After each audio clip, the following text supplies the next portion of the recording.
Why do we make our kids play like adults? We embraced the changes because we were fed up, if we're honest. We did have a few problems. We lost a few teams because we weren't giving them the opportunity to play. As a parent of an 18-year-old who's done the 6 and the 7-year-old sort of 12 years ago, it was very, very competitive, and you didn't really get the football opportunities for the children that perhaps they deserved. By going away from the competitive element, you remove some of the negative elements of the game, and really, to use a cliche, you give the game back to the children.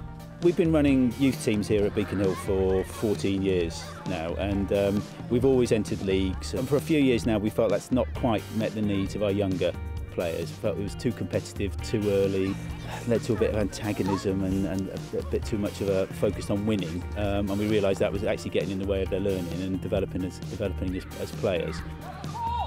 Some people are still stuck in that world, that they just go out there to get results, and they come home with this big trophy, and then you say, what does the children learn? Don't know.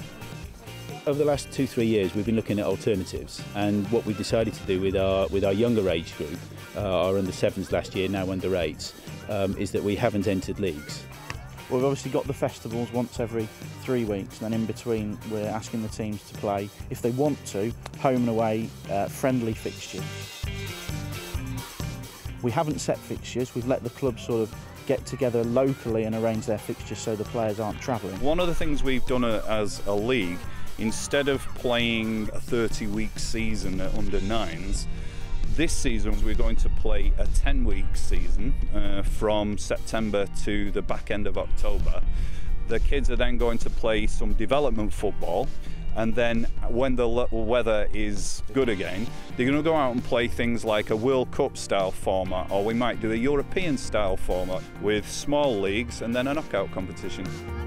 That under 7s level is that they don't have a fixture list. They play the first few games and then they start sorting the kids out into sort of unofficial, informal groups of similar abilities.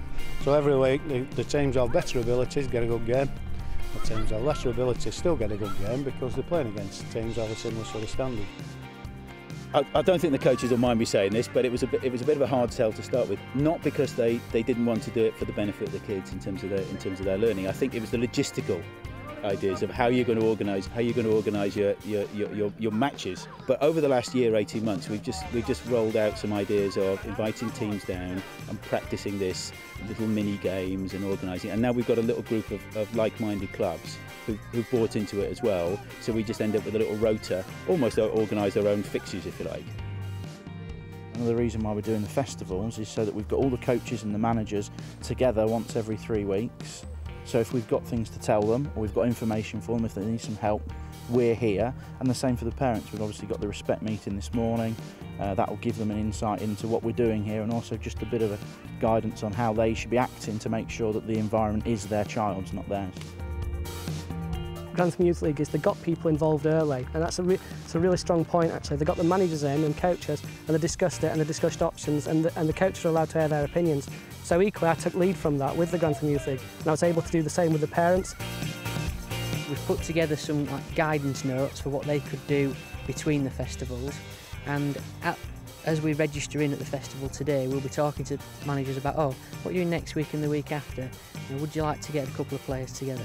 In terms of the league administering the system, there's not a huge amount of change. We still want the players to be registered with the league. We've had a really large entry this year at this age group and also the under 8 age group. We've got a lot of new clubs that have come into the league as well, which is fantastic. We're still asking parents and clubs what sort of format they would like, how they would do it. We may consider changing things halfway through the season.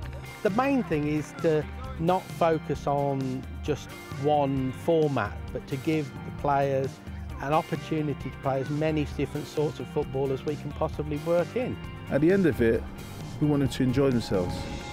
We want them to come out with their self-esteem and their self-identity, and also to come back the next week knowing that whatever you did last week doesn't matter.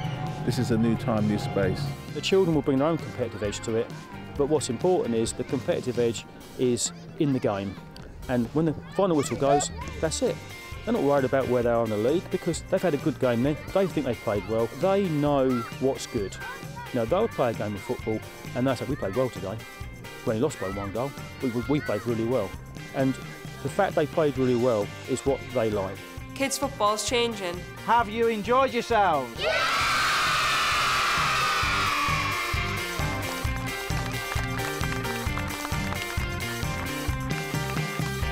Kids football's changing. Find out how to play your part at thefa.com/kidsfootball.